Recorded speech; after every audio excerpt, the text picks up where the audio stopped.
Howdy folks, I haven't done a video in a while. I've been struggling to be a farmer and a videographer. So I wanted to give you an update on my regenerative agricultural stuff that's going on. Show you a few things that's going on in the pasture, moving the cows, the ducks, the chickens, the turkeys, that sort of thing. And what we're doing, the garden, some of the plantings and so on. All right, let's get to it. So the bugs are out. We've had a heat wave and all that good stuff. So this is about 2 weeks rest so far on this. And this is where I'm actually going to put them next. And I'll show you some other pastures here that have had 3 and 4 weeks rest. And how they're bouncing back, and you can see there's a lot of clover in there, but the grasses have really dominated from the spring. And I usually don't like it this grown, but this year's spring flush has just been incredible, and so I can't keep up with it. I don't have enough cows. So I'm just rolling them through. So here's where they're at now, and I'm going to move them today to this one right here. They actually have access here, but there's a ditch here, and for some reason they won't cross it, and I've seen them cross it before. And I thought about leaving them. If they get hungry enough, they'll cross it, but I don't want them to overgraze this area right here. So this is what we're doing. One of the things we're doing for our rotational grazing. So I made them a lane to get over there. They're in there. It goes around the ditch. So, and of course this area is kind of a sacrificial area right here because it's a tree here, and we've had so much heat I didn't want to take their tree away from them. So so this ditch line here has it's I don't know how old it is. It's here before we moved here. But it has all the dirt from when it was dug still, and so they actually use that dirt to take their dirt baths and stuff. It kind of helps with the flies and the mosquitoes and stuff.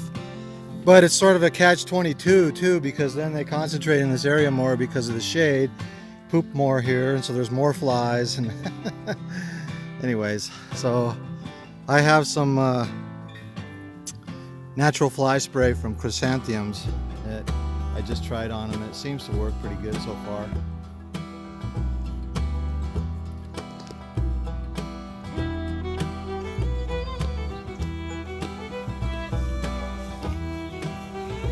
Bunching down on that grass. It's a beautiful sound. I don't know if you can hear it from here. I'm a bit of a ways away from them.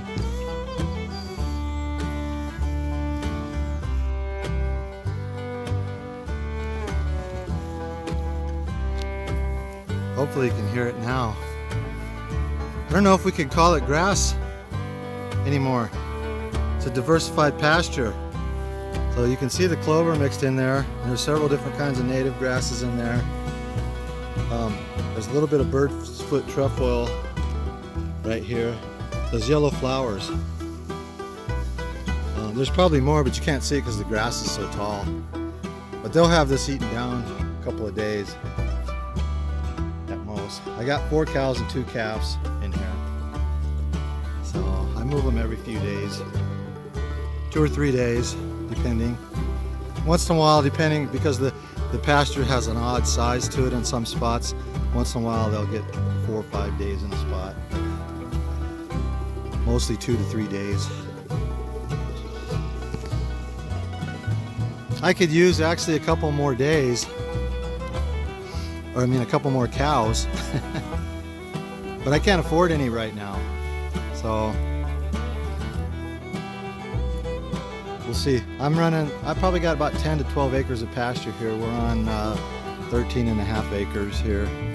Used to be 14, but we sold off an acre of it.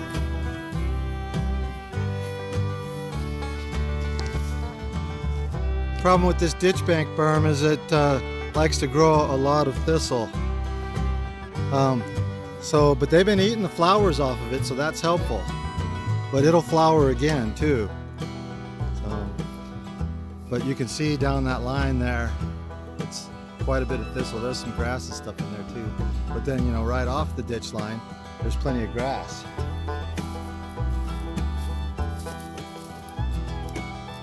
And then, I don't know if that's canary grass or what, but this area back here, well, you can see a bunch of it back there in the corner behind the cows way back there.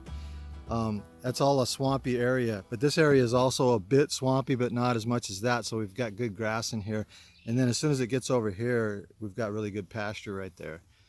So this is an interesting setup that we have here. But you can see here where they've trampled some of the grass. You can see how much grass there is, and there's some clover mixed in. But they'll eat the grass down and the clover will start coming in more too. But there's plenty of bird's foot trefoil in there, and I have read that as long as you have at least 10% of that in with your clover, they won't get bloat. And I haven't had any problems, and I've been running cows out here about 5 years now, so I haven't had any problem with bloat. And I got quite a bit of clover spread out throughout a lot of this. So about struggling to be a farmer and a videographer, it's just another lesson in life. And I've had a few other things go on, so it kind of goes in cycles, you know.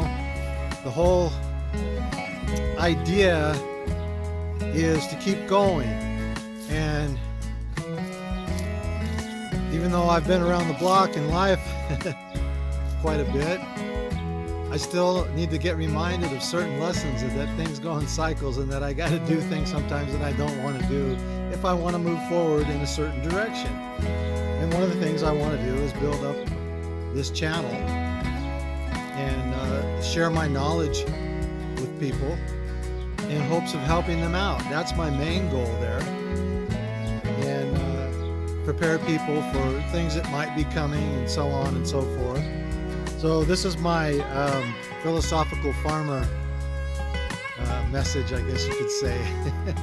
So you just got to go with the flow. I had a few other kind of setbacks and I didn't want to deal with them. You know, we all go through that. You all have been through that before. So you just got to deal with them. And so I made a commitment here to commit to doing these vlogs. You know, and I worked, you know, I needed to find a solution to make these vlogs a little easier. It's quite a bit of, there's quite a bit of work goes into editing a video. And I think maybe I overdid it in the beginning, trying to cut the learning curve and do the perfect video and this and that. And I will get better at these videos, and I have gotten better at them to some degree. Well, I hope you would agree with that to a certain degree if you're watching these. But I'd appreciate it if you guys would hit the like and subscribe and share the video if you think you got something out of it. You know, that's all. So hopefully my videos have enough content that's usable, that's applicable to you, that you can learn something from. So the message is, I guess, to keep going and realize when you're in a down cycle. You know, I was kind of in a down cycle. It's like, well, I got to do one or the other. No, I can do both of these. I just have to figure out how to make it work so that I have time to do both. I've made a commitment that I'm going to start vlogging. So anyways, that's the cycles of life. Life is like that in everything, right? So, you know, especially if you're starting some kind of a business or an organization, and while this is not necessarily a business, I have to kind of treat it that way. You know, if you're starting a business, there's times you got to be there and you don't want to be there, but you got to be there anyways. And so I'm kind of trying to look at it like that, so that I can put out a regular video and keep people apprised and help people. Anyways, if you feel like you're struggling with something, then just keep going. Keep moving forward, one foot in front of the other. Realize you're in a cycle, and this too shall pass, as the saying goes. So this section here, I had about 4 or 5 paddocks in here, and most of it's been resting about Well, some of it's been resting a month, a little over a month, you know, but anywhere from 3 weeks to a month as we went this way. But you can see it's bounced back really good, and the clover's gotten going better. And then we have bird's foot trefoil in here. We've got some sunflower. I did run a seed drill through here and plant it, and there we got some plantain, some dandelion, and a few thistles. But the clover does a good job of suppressing the thistles. I do have a wild rose bush out here, and the goats usually take that down, but this year they haven't taken it down so much, so it's doing well.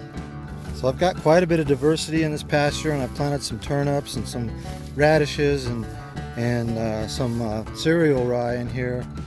And I was going to do all of the pastures, but it got too late and too warm, so I only did this one pasture here. And so we'll see how that goes. Even got a little bit of mint and some catnip and stuff in here. It's all natural. So there's a dandelion. I'm surrounded by a bunch of thistles, and see the grass. See, there's not clover here, and the grass is not doing as well right here.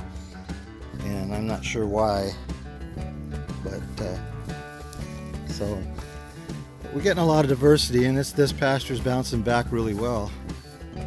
So they won't get back here for at least 60 days or more. Anyways, that's what's going on. Getting ready to butcher chickens, but they're still not weighing as much as I'd like them to, so I'm starting to feed them a little extra to get them fattened up, I guess you could say. Stay tuned for more on the chickens and the birds and things.